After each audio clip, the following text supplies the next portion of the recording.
Hi psychology family, it's Monique again, and I want to take a few minutes and make another video for you guys. And it's going to be part of a little mini series I'm going to make for you guys highlighting birth, infancy, and toddlerhood. This is going to cover the next components of our class. It's going to cover chapters 4, 5, and 6. So I'm going to go by chapter and kind of highlight each thing. So it's going to be more than one video. It might be a little lengthy, but we have a lot of material. But I am going to try and pick out the important things, okay? Or the things that I feel like might take a little more of an explanation to get through. So first things first. Chapter 4 starts off by talking about the birthing process and the way that it's changed over the years. So, back in the day, the birthing process was predominantly women. There were not many men involved in the process. Even like the dad and stuff like that were not involved. But we saw a shift in that, where there's now men in the hospital rooms. There's now men, the dad, the nurses and doctors and anesthesiologists and all types of people are there to support the baby and the mother as she's giving birth. So there's also a different shift that we've seen from when hospitals became like huge, when babies were being born in hospitals, where babies would get like come out and those bright lights would be in their face and things like that. But now we see that they're starting to dim the lights a little bit more, starting to what they call humanizing birth, okay? So making it so that it is a lot more comfortable, whether that's a birthing plan, whether it's a water birth, whether it's at home, whether it's in the hospital with specific music, whatever that means, okay? Making it more comforting for all people. Also, we see the use of like more doulas to support even like the use of fathers or even other male friends and people like that who can support. We'll see that. So there's also something, when we look at like the birthing stages, there are 3 stages that are led by what's called parturition. So parturition is what happens before birth. It's like this stage before birth. It happens like 2 weeks before birth, where if you've ever been around like a pregnant person and they're like, ooh, those are my Braxton Hicks, right? That's what we're talking about. So those are those contractions that happen like 1 to 2 weeks before birth. And they're like your body's getting ready to deliver the baby. So there are other 3 stages. So the first stage is when the cervix becomes more flexible and it starts to dilate, okay? So that the baby can come through. The second stage is when the baby comes through the birth canal and comes out. And then the third stage is the afterbirth, which is the delivery of the placenta, which occurs last, okay? That's the final stage. So birth can happen in a couple different ways. We can have vaginal deliveries, which is when the baby comes out of the vagina, or we can have what are called cesarean deliveries, which is when the baby gets cut out of the mother's stomach. Now, it looks very different nowadays than what it did before. Like when my mom had me, I was a C-section baby or a cesarean C-section baby, and she got a vertical cut right there, right? Nowadays the cut is super small and it's almost kind of invisible, to be honest. Like if the doctors can do it really good, it's almost kind of invisible, and it's horizontal along the bikini line so that women can still not have huge scars on their stomach and things like that. Now, what I will say is that there are different types of C-sections. Like for me, I had a little preemie emergency C-section. And what the doctors ended up doing for me was they did like the externally is like the little horizontal line, but internally, apparently, they went in and did a vertical because of the type of complications I was having. So I kind of have a double, but you would only see that little boop, So, that being said, we can also have either natural births or medicated births. And those look very different. And those, even in terms of like the parent's preference and how they prefer to go through the birthing process and experience it. And when we talk about that, let's talk about how newborns look when they come out. Newborns look funny, right? They have different looks. They don't just come out like this, right? They have this stuff all over their body called vernix, right? And what vernix is kind of like, it looks like almost kind of like cream cheese or something. And it's all over their body, and it's great because it's there to protect them. It's there to lubricate them so they can come out of the birth canal and things are great, right? It's really good for their skin, all of that. So that's that. And then they also have what's called lanugo. And what lanugo is it's like this soft, downy hair that covers their body. And some babies have more than others. And the hair either like it goes away, or at least lightens up in some kids. But it's that hair that's all over their body. Like my 2-year-old, he actually still has some. And it's like, okay. But it keeps them warm when they're in utero, and it's good for them. And then you'll also see like the fontanelles or those breaks in the, like if you ever seen like a baby with like soft spots, right? Babies have soft spots.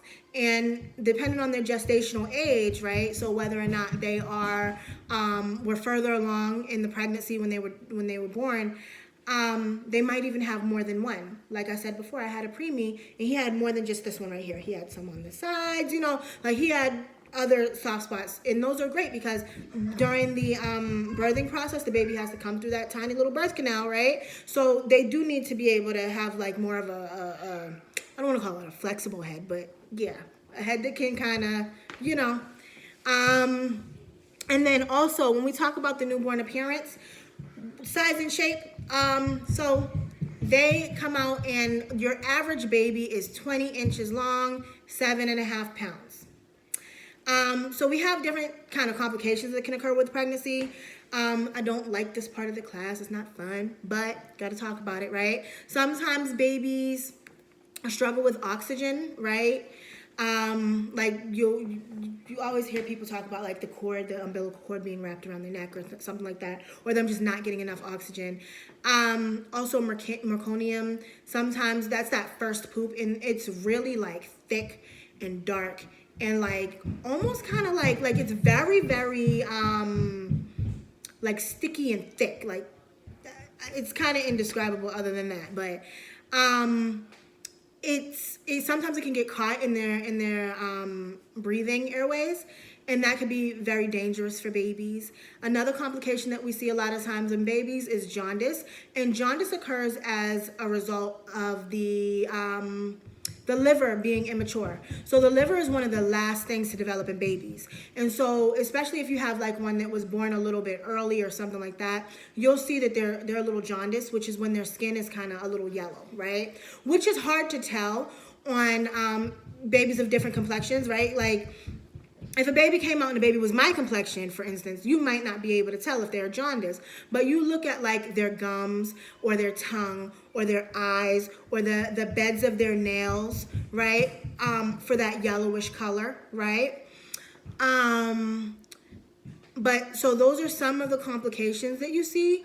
Another huge complication that you see is going to be low birth weight. And so for babies who are premature, you see a lot of low birth weight.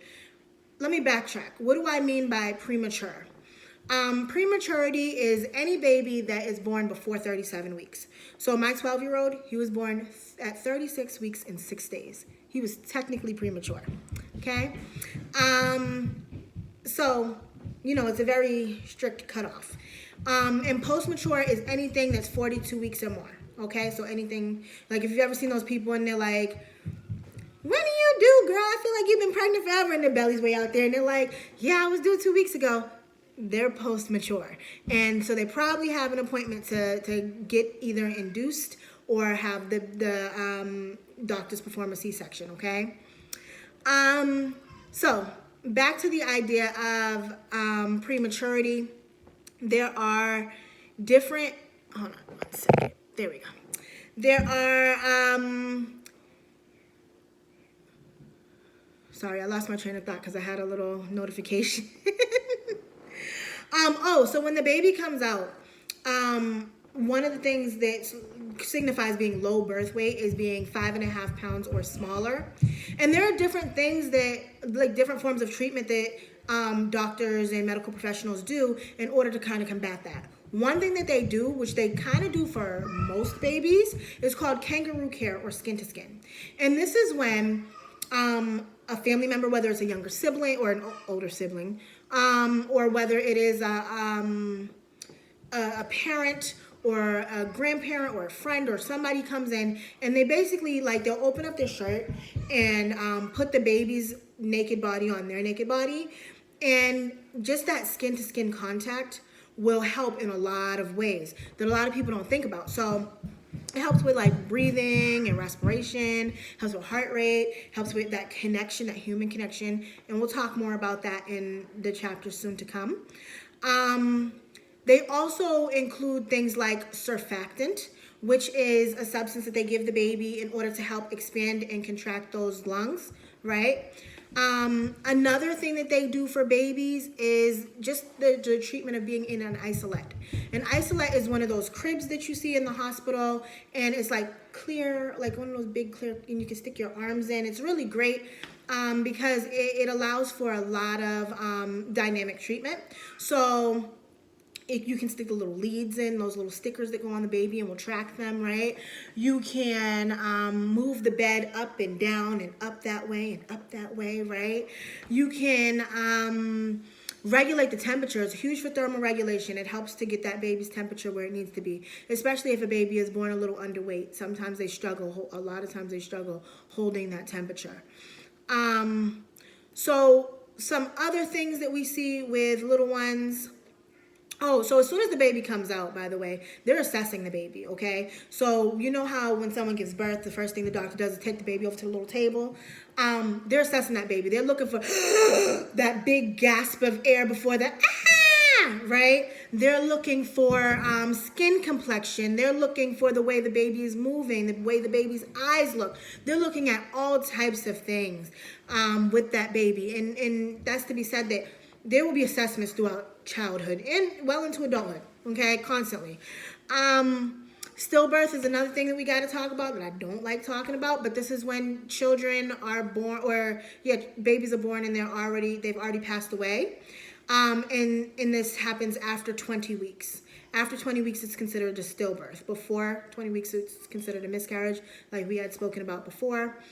And SIDS stands for Sudden Infant Death Syndrome.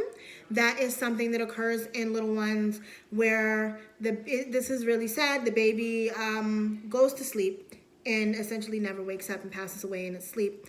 There's no absolute reason why SIDS occurs. There's a lot of speculation, but there's not like, oh, SIDS occurs because of this, right?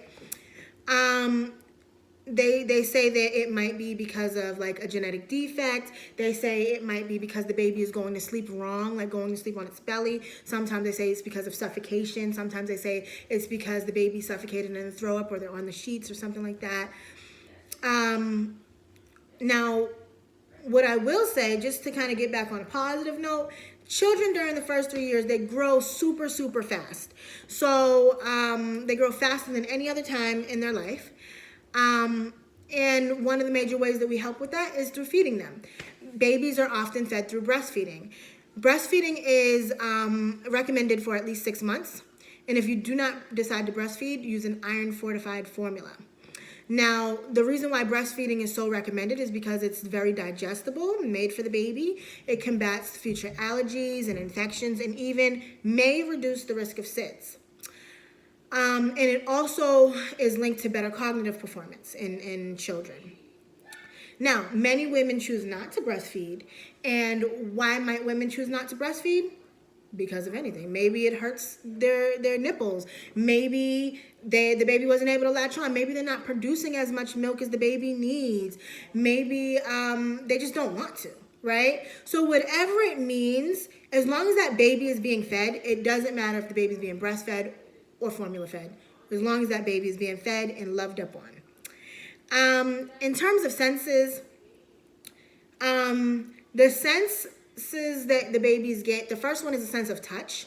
And that's actually in utero. So when they're in your belly, if like I remember my mother telling me stories when she was pregnant with me, and she would take like an ice cube and put it on her belly and watch as the big lump in her belly, which was me, goes over to the other side. Which was kind of torture if you think about it, but you know. So sense of touch, they're able to feel things. Another thing that they have in utero is that sense of smell and taste. So doctors will often tell pregnant women, try different foods, be around different scents, enjoy, you know, different things. Let that baby eat different vegetables and get used to this and that, even though they're in your belly. Hearing is another one. Like if you've ever seen those big old headphones that women will put on their belly and have the baby listen to like Mozart or I don't know, Beyonce or whatever they want, right? Baby Einsteins, right? So hearing, that's also developed early on. The last one to develop is sight. And sight, they come out being able to see a little fuzzy, but their vision gets really, really good at about 4 to 5 months, and that's when they get their binocular vision, where they can kind of see through both eyes and they can see depth perception. And I'm actually going to upload a video on that, like that visual cliff thing that comes up, but we'll talk about that. The last thing I want to talk about in this video is gross motor and fine motor skills. At this age, children are working on them. What are gross motor and fine motor skills? Gross motor skills are those motor skills that really exercise those large muscle groups. So like by like doing things like throwing a ball or wailing your arms back and forth, right? Fine motor skills are things like coloring or playing with Play-Doh, right? You're using those small muscle groups. And culture does play a role. I don't know if you guys read it in your slides, but they were talking about how like African and Caribbean cultures, a lot of times you'll see like earlier development because there's a lot more independence that goes on in those cultures. So for those of you who are going into the medical field, that's something that you probably should take into account. You know, when doing your assessments, allowing for a little bit more room for flexibility, understanding that certain cultures work in different ways and assess different things, right? So always important to take culture into account. With that being said, that wraps up this video, and I will make the next one for you guys. I hope you guys enjoyed it. If you have any questions, any questions, please contact me. All right.